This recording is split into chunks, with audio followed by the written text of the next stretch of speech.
Module 3. Conseil. Au comptoir, vous pouvez interroger le patient sur ses troubles de la mémoire, préciser la date d'installation, leur évolution et leur retentissement sur la vie quotidienne ou les oublis dans les activités courantes comme les prises du traitement, les rendez-vous, les lieux de rangement. Vous pouvez également apprécier la gravité. S'agit-il d'une simple gêne? Est-il ou elle obligé de mettre en place des aides-mémoire?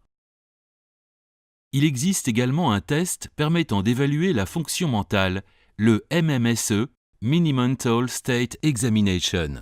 Ce test comporte plusieurs questions et, sur la base des réponses, un score est établi. Il reflète l'état mental. Pour interpréter correctement ces résultats, il faut tenir compte de l'âge, du niveau socioculturel, de l'activité professionnelle et sociale, ainsi que de l'état affectif, tel que l'anxiété ou la dépression, et du niveau de vigilance de chacun.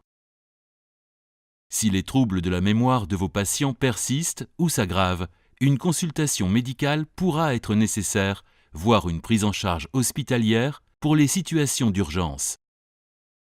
Vos patients peuvent stimuler leur mémoire ainsi que toutes les facultés de leur cerveau pour rester autonomes le plus longtemps possible. Pour ce faire, voici quelques astuces à appliquer. Stimuler l'intellect, jeux de mots et de chiffres, jeux de société et d'ordinateur, problèmes logiques et mathématiques. Ces exercices sont d'une grande aide pour entretenir la mémoire. Mener une vie active et riche en relations sociales, cinéma, rencontres avec des amis, essentiel et bénéfique pour le cerveau, donc pour la mémoire. Cette stimulation cérébrale par l'activité intellectuelle et la richesse des liens sociaux retarde l'apparition des premiers symptômes de la maladie d'Alzheimer.